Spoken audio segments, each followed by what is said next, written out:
नमस्कार दोस्तों, हमारी आज की इस कहानी का नाम है रिश्तेदार। कितनी ठंड है। सर्दियों में तो पानी में हाथ डालने का मन ही नहीं करता।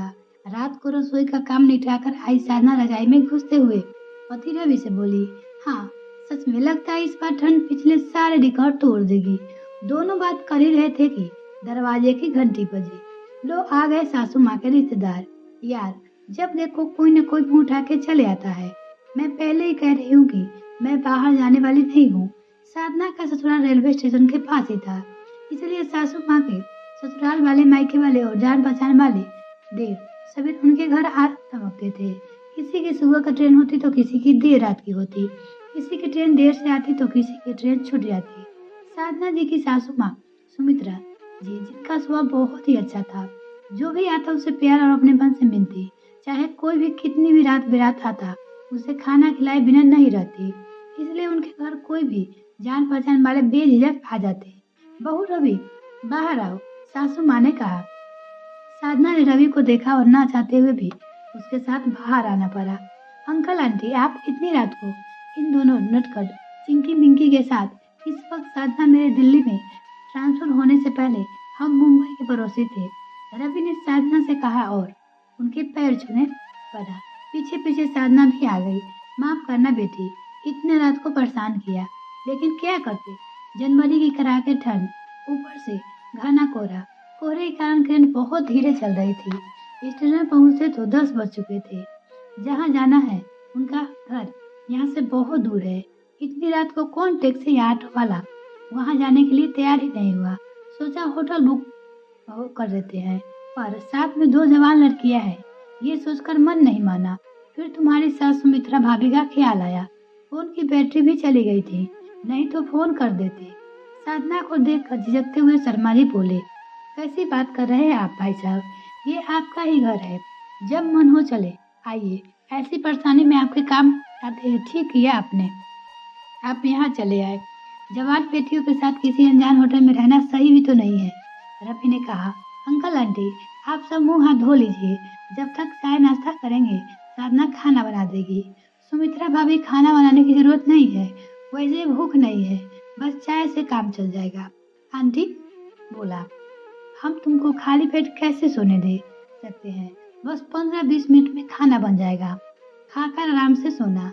मम्मी जी, ये कोई आने का वक्त है, जो देखो मुंह उठाकर चला आता है। आपके भोलेपन का सब बहुत फायदा उठाते हैं, और जब लोग कह रहे हैं भूख नहीं तो आप बेकार में जिद क्यों कर रही हो।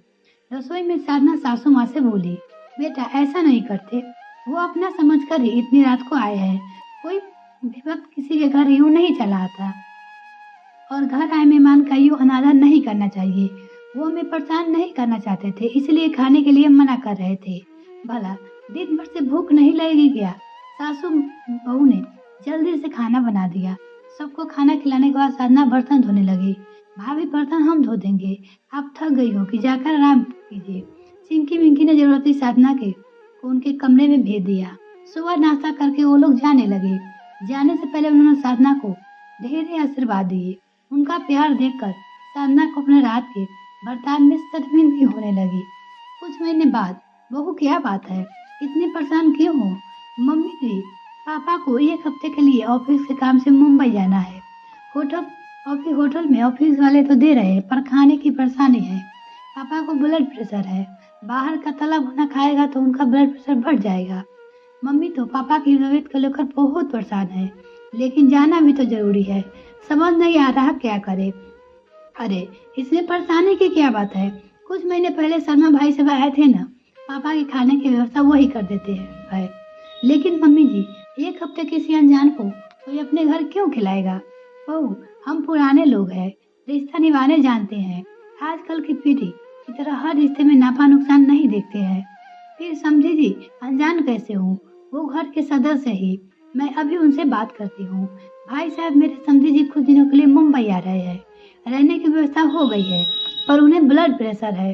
बाहर का खाना उनकी सेहत के लिए नुकसानदायक है। यदि खाने का समय का इंतजाम आपके घर हो जाएगा तो मेहरबानी है। आपने हमें ऐसा बोलकर पराया कर दिया। हम है तो उन्हें होटल में रहने की कोई जरूरत नहीं है। उनसे बोलिए जब तक मुंबई में है हमारे घर ही रहेंगे। उन्हें यहाँ कोई परेशानी नहीं होने देंगे। आप चिंता मत करिए। आने का दिन और ट्रेन का नंबर बता दीजिए और उनको हमारा नंबर दे दीजिएगा। मेरा बेटा उन्हें स्टेशन लेने चला जाएगा। देखो बहू, नेकी कभी व्यर्थ नहीं जाती, इसलिए जितना संभव हो सके दूसरे की मदद करना चाहिए। मम्मी से कहना समझी जी की फिक्र ना करे, ऐसा समझो अपने रिश्तेदार के घर जा रहे हैं। जी मम्मी जी, साधना सोच रही थी कि सासू माँ का अच्छे स्वभाव और नेकी का बैंक बैलेंस ही तो है जो उन्हें स्कूल समय से वापस मिल रहा है। अब उनसे भी अपनी भलाई का बैंक बैलेंस बढ़ाने का मन बना लिया था। धन्यवाद दोस्तों। ये कहानी आपको कैसी लगी कमेंट सेक्शन में लिखना ना भूले। इसी तरह कहानी सुनने के लिए जुड़े रहे हमारे साथ। तब तक के लिए bye. Thanks for watching this video.